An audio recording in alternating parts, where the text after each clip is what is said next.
녹화 중입니다. 화면 공유. 화면 공유하고 있고. 우선 하고 여기 있네.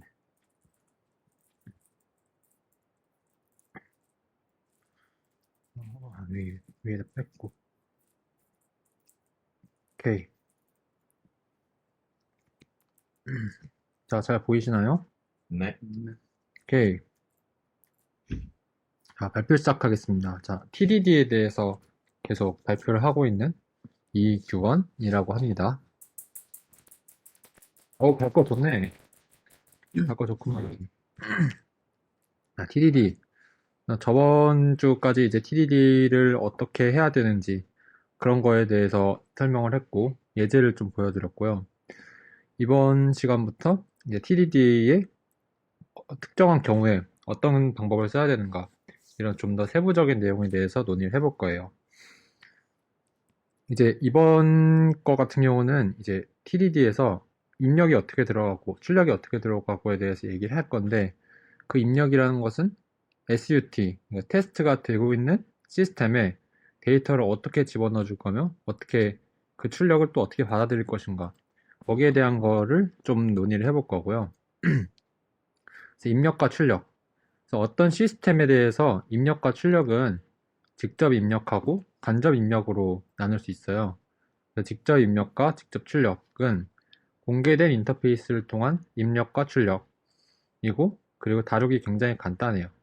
그 이유는 링크를 보면 흔히들 생각하는 파라미터를 통한 인풋, 리턴을 통한 아웃풋이 다이렉트 인풋, 아웃풋이에요.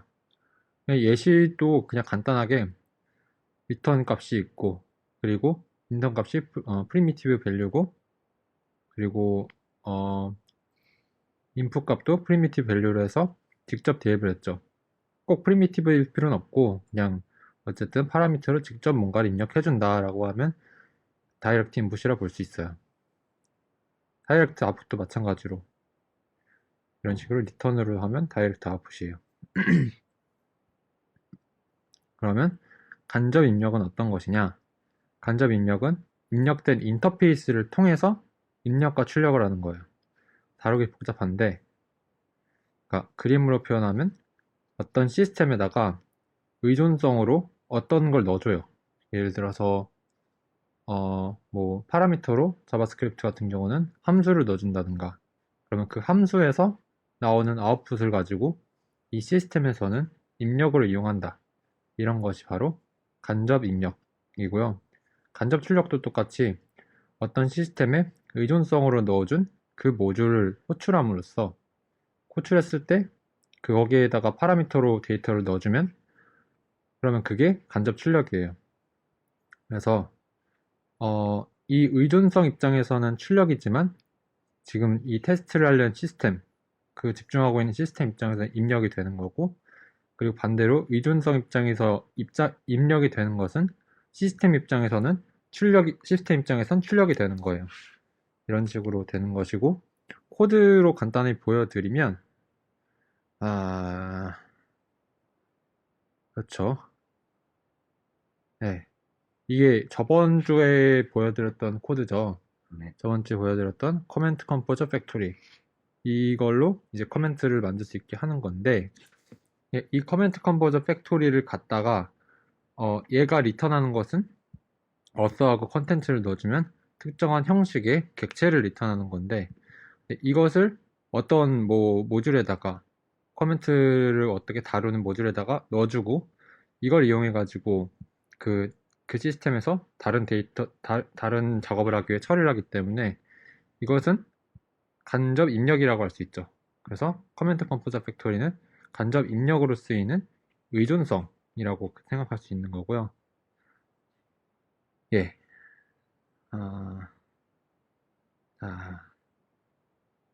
이 코드도 좀 보여드릴게요. 이건 자바 코드고요.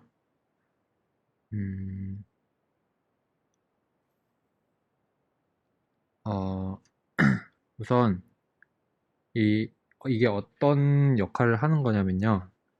이게 저번 시간에 보여드렸던 건데, 그러니까 포지티브 인테저 제너레이터가 숫자 맞추기 게임 할 때, 어쨌든 숫자 맞추기 게임 하려면 랜덤한 숫자가 시스템 안에 하나 생겨가지고 사용자가 그 숫자가 무엇인지 알아맞추는 게임이었잖아요. 업다운을 해가지고. 그래서 그 인테저를 생성하는 제너레이터를 지금 이 시스템에다가 넣어줄 수 있게 한 거거든요. 이 제너레이터는 이제 간접 입력을 받기 위한 이제 의존성인 거죠.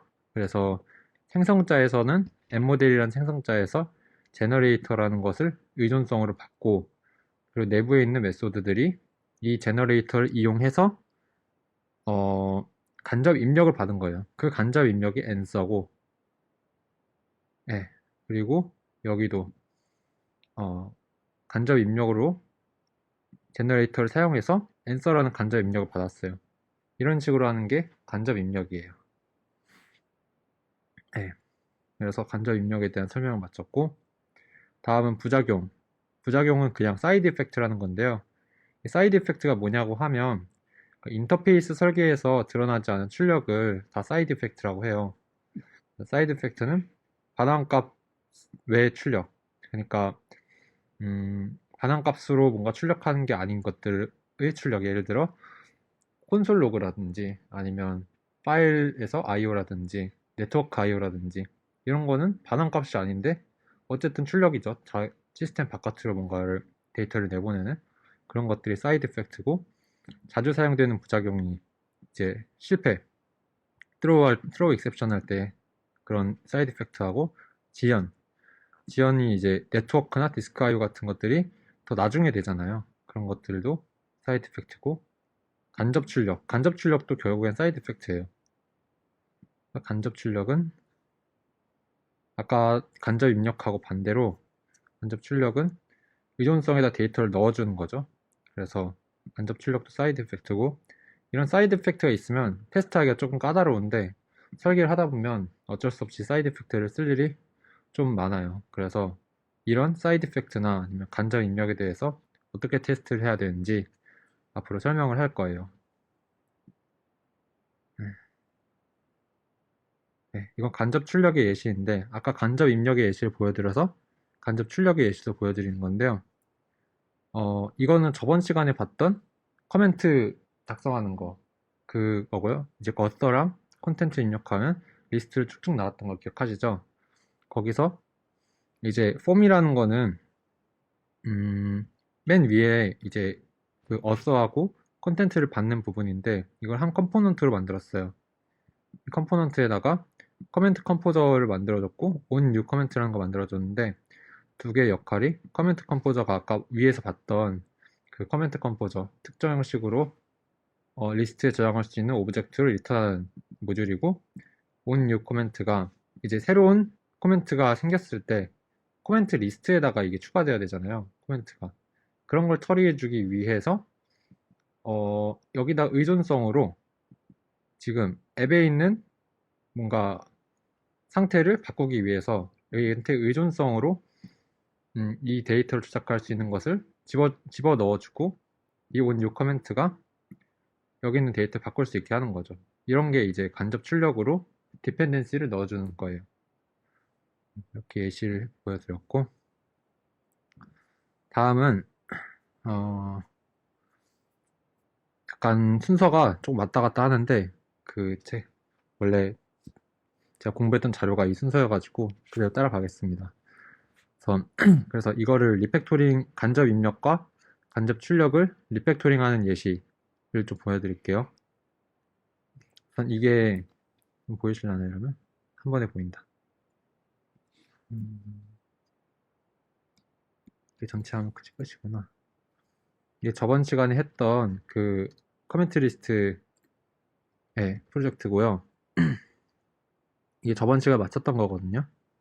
그래서 커멘트 컴포저 만들었고, 커멘트 컴포저가 프로퍼티로 들어와서 커멘트 컴포저 사용해서 저장하고, 그리고 핸들 서밋으로 새로운 데이터가 들어왔을 때 이거를 set 컨텐츠 어디 있어? 위 있어요. 예, set 컨텐츠로 해가지고 잠시만요. 일단 이게 set content인데 이게 잘못되었고 set comment. 컨텐츠는 S가 없어. 아, 그러네.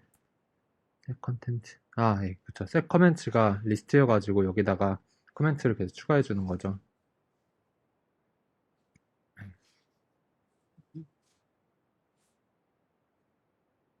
그래서 첫 번째로 이 리팩토링의 과정을 보여드리면, 왜냐면 이거 TDDS 리팩토링을 설명한 이유는 어쨌든 레드 그린 리팩터에서 리팩터의 과정이 있기 때문이에요. 그래서 리팩터링 과정을 설명해 드리면 폼 함수를 분리하고 폼에서만 쓰이는 것을 폼에 넣는다.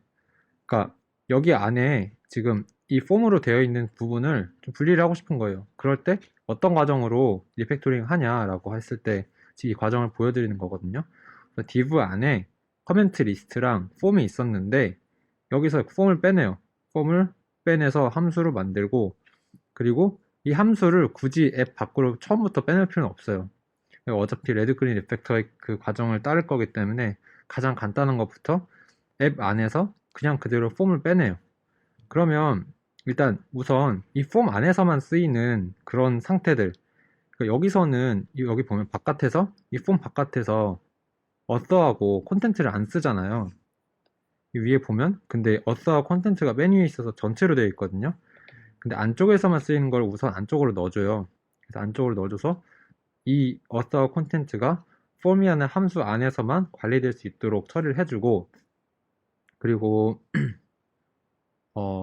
이제 그 다음에 여기까지 이제 됐어요. 폼 안에서만 쓰이는 건 폼에서만 처리되도록 분리가 됐는데, 이제 이렇게 다음 단계로 앱 밖으로 폼을 빼내야 되잖아요. 그럴 때 커멘트 컴포저가 문제가 되는 거예요. 커멘트 컴포저가 어디서 들어왔냐 하면 앱의 파라미터로 해서 들어온 건데, 이거를 빼내려면, 그럼 이걸 빼내면 얘가 이걸 못 쓸 거 아니에요. 그래서 그럴 때 이게 인다이렉트 인풋으로 들어오는 거죠. 그래서 다음 단계가 폼 함수 외부에서 정의된 전달된 것을 파라미터로 빼줘요. 그래서 보시면 폼이 지금 앱 바깥으로 빠져나갔죠. 그러면서 커맨드 컴포저를 넣어준 방식으로 바뀌었어요. 그래서 커맨드 컴포저를 넣어줬고 근데 또 문제가 되는 게, 그래서 잠시만요. 여기서 세커멘츠가 안 나왔구나. 그래요. 이렇게 됐는데 세커멘츠가 지금 오류가 생기는 거예요. 왜냐면 세커멘츠가 이것도 바깥에 있는 거잖아요. 바깥에 있는 거라서 이것도 이제 안으로 넣어주는 거예요. 세커멘츠를 근데 바로 넣어줄 수가 바로 넣어줘도 되겠지만 여기서 한번 이제 그냥 함수로 거쳐가지고 넣어주거든요.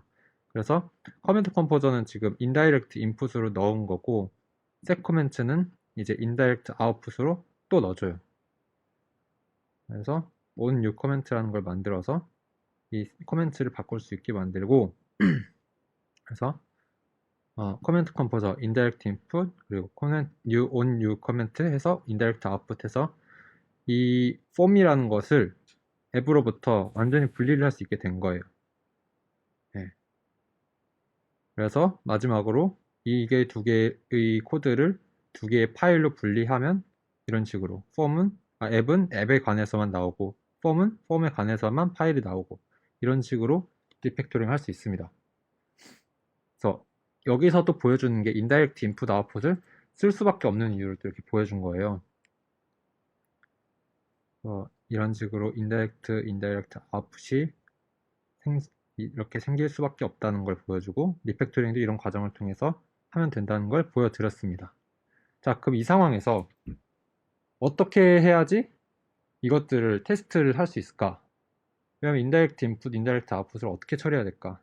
이런 것이 이제 저번에 이 예시를 보여드리면서 간접적으로 설명드렸었는데, 그게 바로 테스트 대역을 만드는 거예요.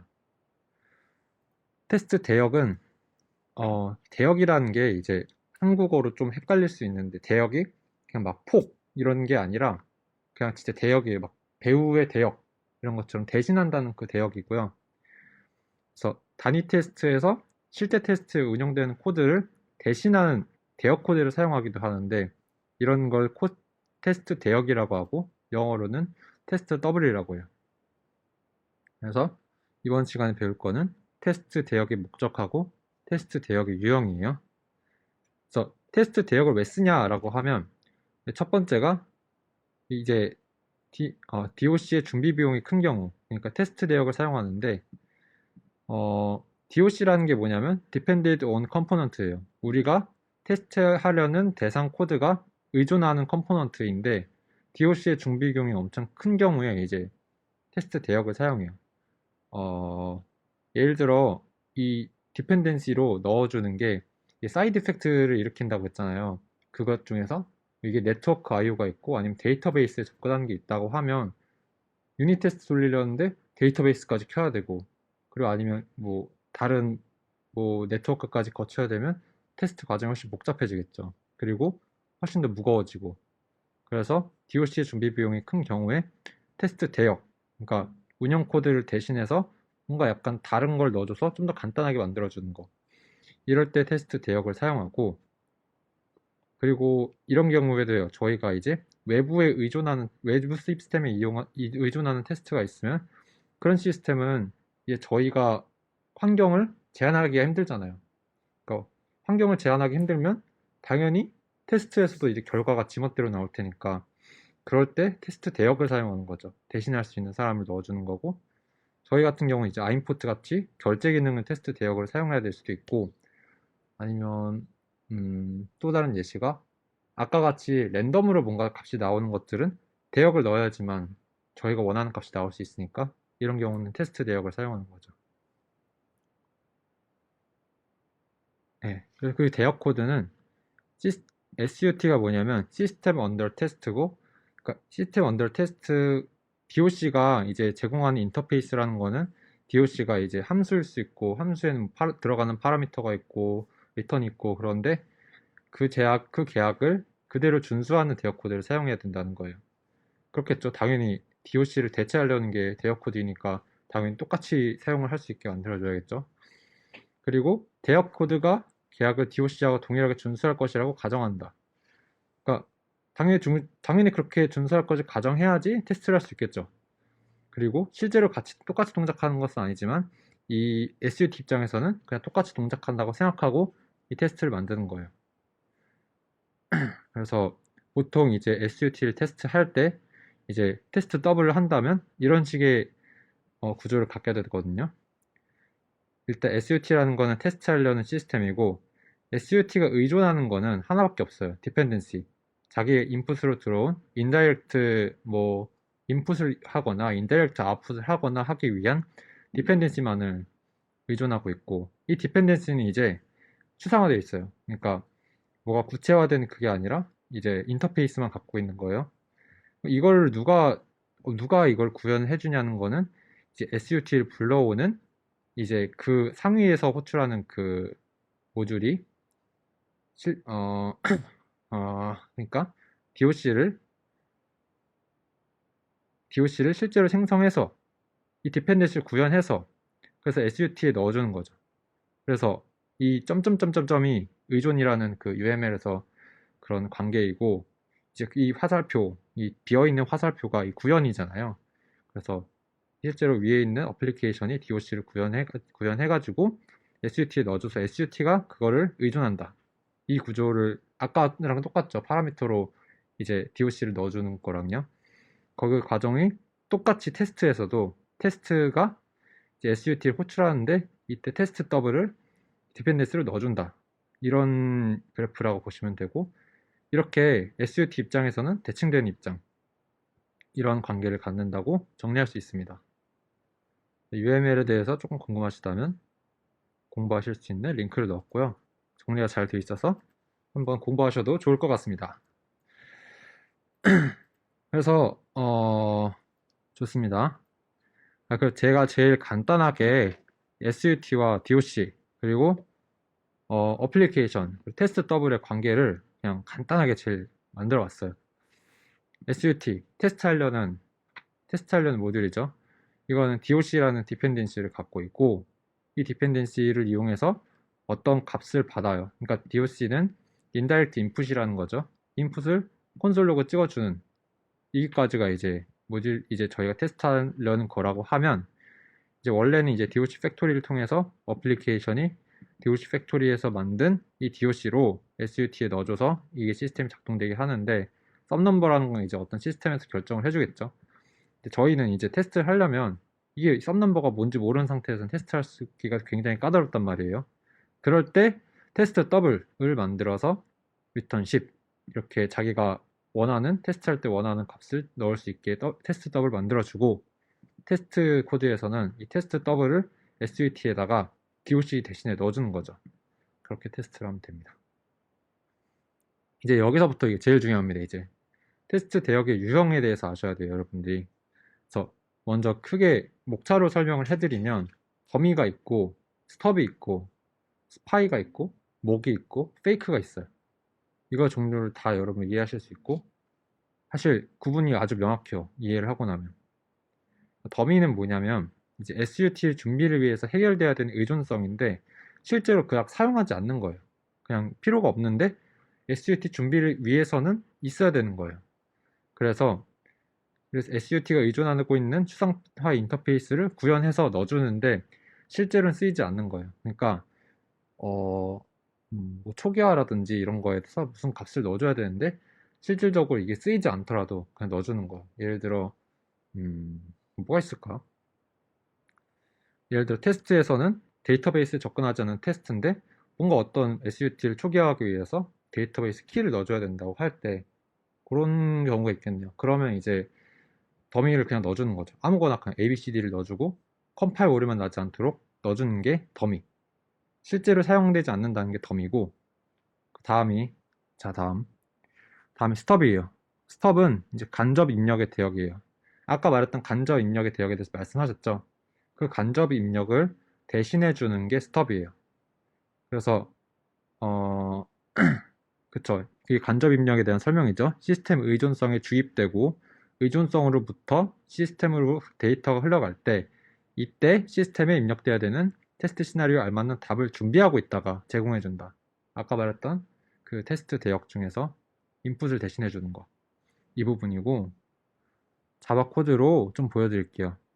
지금 제가 보여드릴 코드는 커머스 서비스인데 상품 공급자로부터 상품을 공급받아서 인벤토리에 넣어놨다가 판매하는 거예요. 그러니까 상품 공급자는 상품에 대한 정보를 갖고 있고, 인벤토리는 저희가 갖고 있는 제품의 목록이고, 그리고 판매는 이제 나중에 인벤토리에 있는 걸 뭐 어떻게 판매하겠죠. 그래서 이 시스템이 하는 게 상품 공급자에게 상품을 공급받아서 인벤토리에 넣는 모듈을 만든다고 할 때 예시가 이런 거거든요. 서플라이어가 상품 공급자고, 이 상품 공급자라는 리소스에 접근할 수 있는 게 프로덕트 소스, 그리고 이거에 의존해서 이 프로덕트 정보들을 가져올 수 있는 게 프로덕트 임포터. 프로덕트 임포터를 가져와서 프로덕트 임포터는 이 프로덕트 임포터라는 인터페이스를 구현한 거라서 이 프로덕트 싱크로나이저는 프로덕트 임포터를 의존하고 있고 인벤토리를 또 의존하고 있어서 이 프로덕트 싱크로나이저가 두 개를 계속 일치시키고 관리하고 있는 그런 그런 시스템이라고 생각하시면 돼요. 이걸 통해서 이런 예제를 이제 보여드릴 거라고 해서 모듈 구성을 보여드린 거고요. 아이고, 스톱 잠시만요. 예, 여기 있네요. 다음은 스톱 먼저 보여드려야겠다. 그래서 아까 보여드렸던 프로덕트 소스, 제품을 이제 가져와서 인벤토리에 넣어주기 위해서 하는 건데, 제품을 가져오는 거니까 프로덕트 소스가 그러니까 간접 입력이겠죠. 그래서 프로덕트 소스 스톱을 만들어야지, 그래야지 이제 이거를 나중에 테스트할 때 사용할 수 있는 거예요. 그래서 스톱을 어떻게 만드냐면 자바 같은 경우는 우선 생성자에서 프로덕트를 아예 넣어줘요. 그러니까 생성자에서 프로덕트를 넣어줘요. 그러면 이제 얘가 갖고 있는 프로덕트는 그냥 생성자에서 넣어준 거겠죠. 이 생성자에서 넣어줘서 만든 지금 이 생성된 객체를 지금 SUT에다가 그냥 넣어주는 거예요. 그럼 얘는 무슨 역할을 하냐? SUT 안에서는 생성자에서 넣어준 프로덕트들을 단순히 이제 리턴하기만 하는 그런 역할을 하는 거죠. 그렇게 해서 저희가 원하는 대로 테스트를 할 수 있고, 그래서 이게 SUT 이 부분이 테스트거든요. 그래서 이 테스트는 parameterized 테스트고, parameterized 테스트라서 이 프로덕트라는 걸 입력받는 거는 파라미터로 이제 입력이 됐을 거예요. 위에서 parameterized 테스트로 들어온 거를 프로덕트로 받아서 프로덕트 소스 스톱에다가 프로덕트를 넣어주면 이 스톱이 생겼죠. 이 스톱을 이제 저희가 테스트하려는 SUT에다가 잠시만요. SUT를 생성한 것부터 해야 되는구나. SUT에다가 넣어주는 거죠. 어딨어. 스톱. 그쵸. 임포터를 스톱으로 넣어줘서, 그래서 프로덕트라는 게 안쪽에서 돌아가도록 하고, 이제 나머지는 다음에 또 스파이를 설명한 다음에 설명할게요. 이런 식으로 넣어준다는 거. 그리고 그다음 스파이는 뭐냐? 스파이는 간접 출력 대역이에요. 간접 출력 대역이라는 거는 이제 SUT에서 어떤 출력을 모듈을 이용해서 출력을 하는데, 스파이는 그 출력을 기록하고 있는 거예요. 그러니까 이걸 딱 구분하면 스톱하고, 스톱은 간접 입력을 처리하는 거고, 스톱은 간접 출력을 처리하는 건데, 어떻게 처리하냐? 그걸 기록해서 갖고 있는다. 그래서 또 스파이를 보여드리면, 스파이의 구현은 이제 이 시스템 입장에서 스파이는 뭐겠어요? 프로덕트를 가져오는 게 인풋이면 프로덕트를 인벤토리에다가 놓는 게 스파이죠. 그게 출력이겠죠. 그래서 프로덕트 인벤토리 스파이라는 걸 만들면 프로덕트 인벤토리를 구현하고, 음,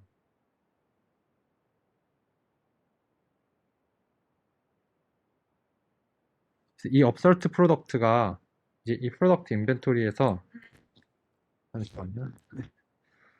아, 프로덕트 인벤토리에서, 그러니까 인벤토리에다가 그 프로덕트를 넣는 역할을 하는 건데, 이거 오버라이드 하는 거예요. 오버라이드 해가지고, 원래는 프로덕트 인벤토리가 뭐 데이터베이스든지 아니면 뭐 어떤 자료 구조든지 하겠죠.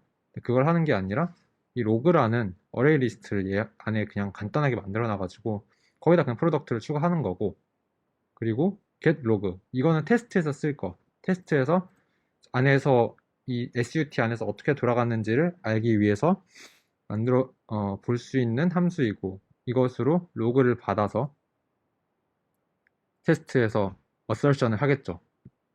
네, 밑에서 확인해 보죠. 그쵸. 어설션 나오는 거 봤고, 자, 위에서부터 설명하면, 이제 여기까지는 설명했으니까, 스파이, 프로덕트 인벤토리 스파이라는 걸 만들어서, 이 스파이는 업설트 인벤토리였나 뭐였나? 업설트 프로덕트를 이용을 하면 만약에 SUT 안에서 계속 뭘 업설트 했는지 갖고 있겠죠. 그래서 프로덕트 싱크로나이저를 생성한 다음에, 그 다음에 스파이도 넣어줬어요. 스파이 넣어줘서 얘가 스파이처럼 진짜 가만히 있다가 SUT를 작동시키고 나면 이 스파이가 자기가 얻어온 정보들을 갖고 있겠죠. 그러면 이 스파이에서 get log를 통해서 안쪽에 너가 무슨 데이터를 받았는지 본 다음에 is empty, 이거는 이제 테스트죠. 뭐 empty여야 된다일 수도 있고, 아니면 뭐 프로덕트가 몇 개여야 된다라는 테스트일 수도 있고, 이런 식으로 안쪽에서 간접 출력이 어떻게 됐는지 테스트할 수 있는 게 스파이예요.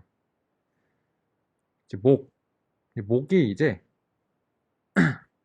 이런 방법으로 하는 게 가장 기본적인 방법이고, 클래식한 방법이면, 목은 좀 더 툴을 이용해서, 그래서 이런 스파이하고 스톱을 좀 더 자동이라긴 그렇지만 좀 더 간단하게 좀 더 짧은 코드로 만들 수 있게 하는 그런 자가 검증 능력을 가진 테스트 대역이에요. 사실 똑같은데 그냥 구현하는 방식이 달라요. 이거 보면 SUT System Under Test는 really does not have save invalid product. 그러니까 이 시스템을 테스트하는 거는 잘못된 프로덕트를 세이브하지 않는다는 걸 테스트하려는 거예요. 그래서 프라이싱하고 프로덕트를 만들어줬고, 그래서 프라이싱으로 프로덕트를 만들어줬고, 프로덕트를 갖고 있어요. 이 프로덕트로 테스트를 할 거고, 목이라는 게 있잖아요. 이 목이라는 게 제가 어떤 도구를 사용한다고 했죠. 이 도구가 모키토라는 걸, 이 모키토라는 자바에서 쓰이는 모킹 도구를 사용해서 목을 하는 거예요. 목을 어떻게 하냐면 프로덕트 임포터를 목하는 어떤 걸 만들어요. 프로덕트 임포터 클래스를 모킹하는 이 목을 만드는 거예요. 이 목은 임포터예요, 이제. 임포터인데, 이제 임포터에 대해서 원래는 이제, 그 테스트 대역에 대해서 구현을 했잖아요. 뭐 스파이를 만들든 스톱을 만들든. 구현을 제가 직접 하는 게 아니라, 여기 보시면, when 하고, when을 통해서 임포터라는 목이 fetch product라는 걸 호출이 됐을 때, 그때 then return, 그때 이게 리턴이 돼야 된다. 이 프로덕트라는 게 리턴이 돼야 된다 라고 정하는 거예요. 이 정하는 걸 코드로서 이렇게 정하는 게 아니라 단순히 그냥 이런 툴들을 이용해서 정하는 거죠. 차이점 아시겠죠? 그리고 프로덕트 발리데이터, 프로덕트 발리데이터도 이 발리데이터를 테스트하는 코드니까 발리데이터도 목을 해가지고 발리데이터에서 이제 발리데이했을 때 false를 하도록 하겠다. 이거는 이렇게 설계를 해놓는 거죠. 이렇게 모킹 툴을 사용해서 이런 환경을 어떻게 하겠다는 규칙을 만들어 놓고, 인벤토리는 이제 인벤토리 그냥 구현한 거고, 그래서 SUT를 생성한 다음에 런을 해요. 그런 다음에 verify를 하면 네, 비슷한 방법으로 테스트가 가능한 거예요. 그러니까 목하고 이제 스톱하고 스파이의 차이점은 구현을 어떻게 하냐 여부, 그 차이고요. 자, 다음은 페이크는 의존성 계약을 준수하는 가벼운 구현체예요. 예를 들어서, 그러니까 여태까지는 이거 자체가 구현을 안 하고 SUT 입장에서 똑같이 작동되는 걸 넣어줘가지고 그냥 돌아가는 것처럼 느껴지게 SUT가 한 거잖아요. 그게 아니라 페이크는 의존성 계약을 준수하는 가벼운 구현체를 쓰는 거예요. 저희가 이제 페이크 방식을 사용하고 있다고 보면 되는데, 실제로 저희가 쓰는 게 파이어스토어인데 파이어스토어 안 쓰고 파이어스토어 에뮬레이터를 사용하잖아요. 그런 게 이제 일종의 페이크인 거죠. 예. 그렇게 여러분들이 이제 아실 수 있었던 거는 더미, 스톱, 스파이, 몹, 페이크의 차이점을 알 수 있었고, 다음 시간부터 이제 테스트 대역을 적극적으로 사용하는 기법하고 테스트 대역을 사용하지 않는 기법에 대해서 비교를 할 거예요. 테스트 대역을 적극적으로 사용하면 테스트가 훨씬 가벼워지고 원하는 대로 작동되겠지만, 테스트 대역을 사용하지 않을 때가 실제 시스템하고 비슷한 거니까 각자 장단점이 있겠죠. 그 장단점을 다음 시간에 비교해 보도록 하겠습니다. 예, 이상입니다.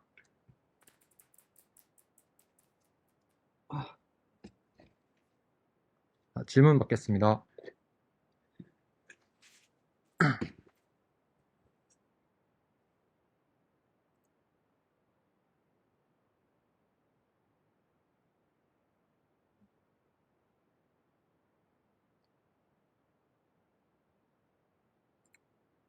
질문 없으면 마치겠습니다. 저장 좀 하고 잠시 쉬는 시간 갖겠습니다.